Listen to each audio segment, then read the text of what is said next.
Jobless Reincarnation Part 2? In a nutshell, Part 2 opens up with the new trio. We got Eris, who's full of energy and kinda crazy. We got Ruijerd, who is pretty chill and really strong. And then we got Rudius. Now remember everyone, he may look like an innocent kid on the outside, but on the inside,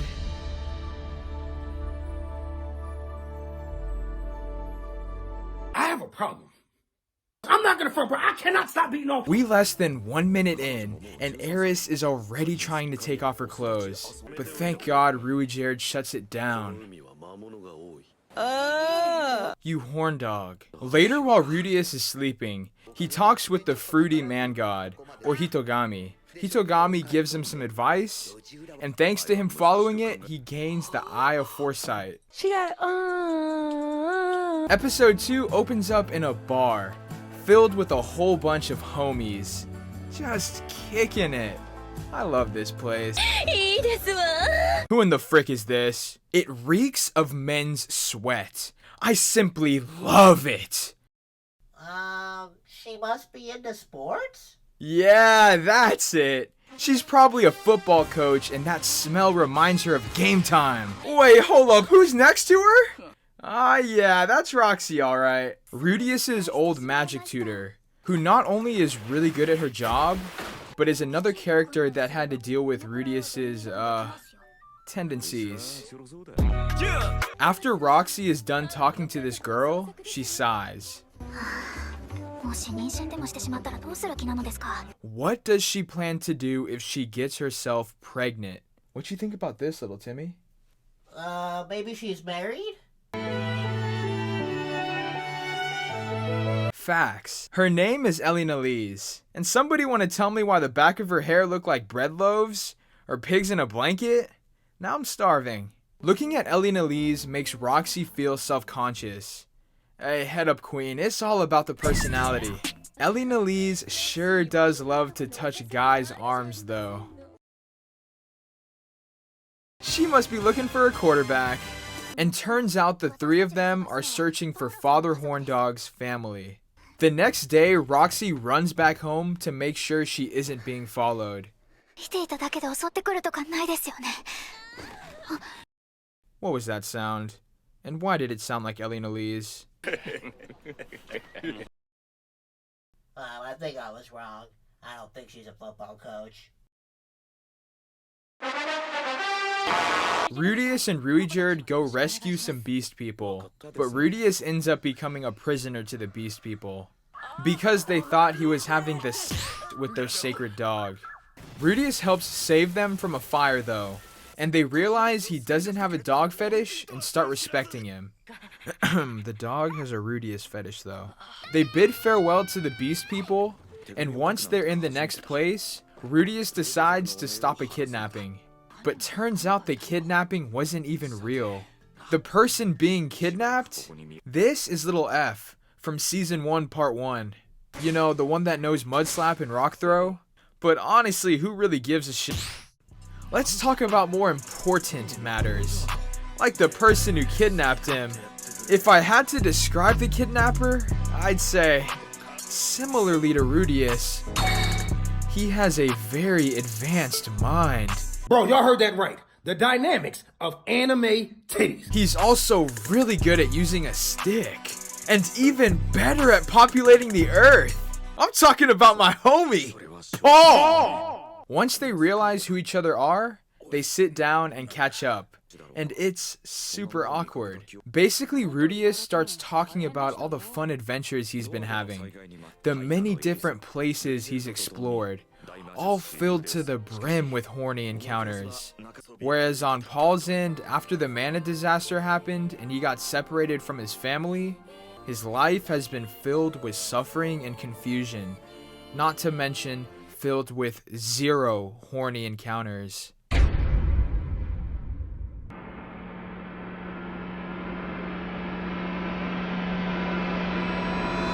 I keep like pre-coming on myself and shit. I'm having wet dreams now. Doesn't she count as a horny encounter? She's just a friend. Rudius starts punching him, and his younger sister tells him to stop. Dang, that's crazy. Rudius realizes that most of his family is still lost, and that his father's life has gone to shit. He also realizes that him flexing his adventures filled with,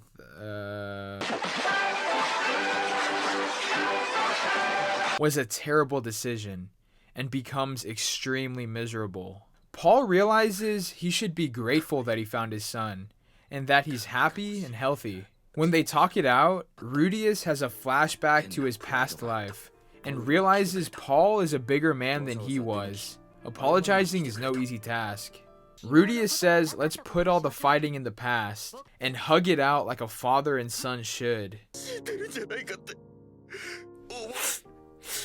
These frickers really making me get emotional over the two horniest characters ever rubbing up against each other. Well done, bruh. They bid farewell, and during their time on the ship, Hitogami gives Rudius some more advice. Rudius ends up meeting his other sister, Aisha, and she talks about how disgusting of an older brother she has, even though she's looking right at him. Rudius goes to visit Roxy, but turns out it was a trap set by Prince Pax. He's the other horny little boy Roxy had to tutor. He's trying to use Rudius as bait. Pax's older brother, Prince Zanoba, goes into his cell and asks him if he knows who made this Roxy figure. Once he finds out Rudius was the one who cooked it up, he practically falls in love with him. He goes on and on about this freaking thing, talking about its sense of movement, the amount of skin being exposed, the arm placement. Man, this is why I can't talk about anime figures, especially these types. And what is good, gamers? Today we're going to be reviewing a Nico Robin figure. We're going to be going over the design choices, the unique anime references, the quality of colors used. Let's get right into this review. Let me see a picture of it.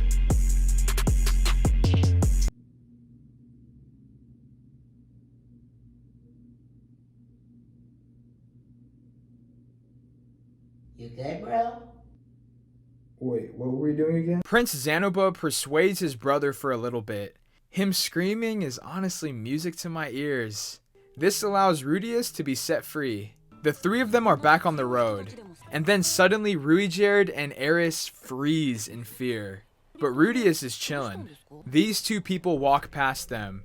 It's obvious they a different level of powerful. Like for real, bro, they just stand there for a few seconds, and that's enough for their buffalo to crap its pants and, go swimming. They have a brief conversation. This dude knows exactly who Ruijerd and Eris are, and they start browning their pants in fear. Thankfully, he decides to leave them alone. Yeah, it's official. Rudius does not have a knack for reading the room. Turns out this dude's name is Orsted, and he asks Rudius, do you know a fruity, naked, white man? And once he says yes, he tries to kill him. Ruijerd tries to protect him, but he gets wiped. Rudius does put up a good fight though. Just kidding. Rudius is on his way to die, but the girl said something to Orsted which caused Rudius to get healed. Ruijerd ends up parting ways with the two of them. Sad. The next place they visit is not in the best shape. A lot of people are struggling. And Eris finds out a lot of people she cares about have passed away. Once night falls though, Eris pulls up on Rudius and says, I'm all alone now, and that she just turned 15? Okay, why does that matter? Nah, chill, y'all playing with me. Rudius realizes her birthday slipped his mind and asks if she wants a present.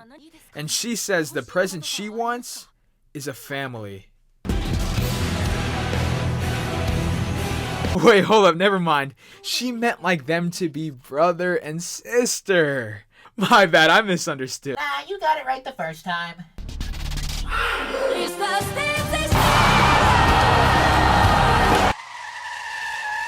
Rudius is like, nah, we shouldn't. Because the promise also included him being 15 as well.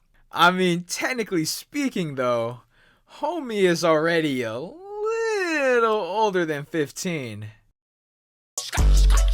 Rudius seems to be pretty grounded. And then Eris says something about cats, and he folds.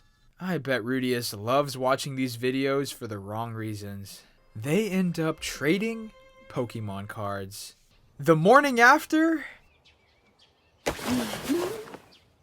Good morning, everyone!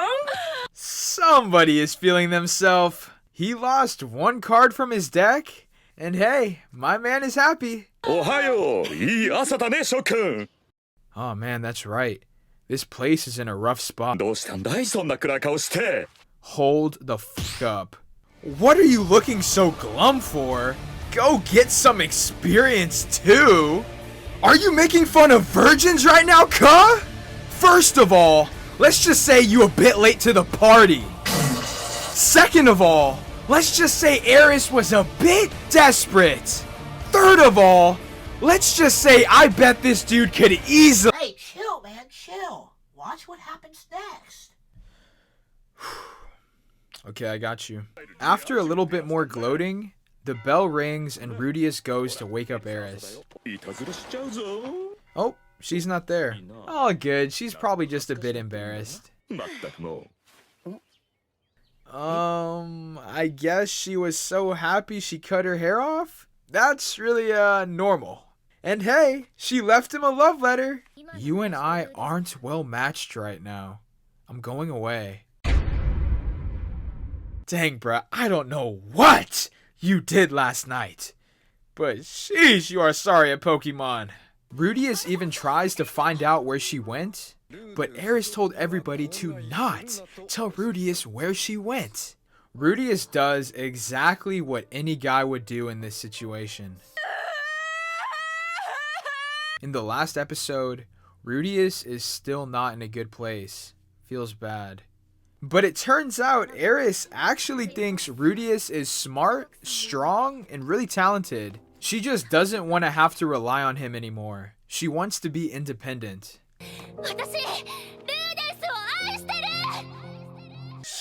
I think somebody needs to hear that right now. I'll go see him someday. Yeah, in the meantime, your lover will just be miserable as frick. Roxy, Ellie-Annalise, and this guy who for some reason Ellie-Annalise doesn't want to play football with head out to go find Zenith. Rudius is feeling hopeless, but I think his mom airdrops him a message of love. And that gives him the push he needs to get back on his feet. Part 2 ends off with Sylphiette, who used to get damaged but now seems to have evolved, looking to recruit Rudius onto her team. So head up, King. Things are looking better than you think.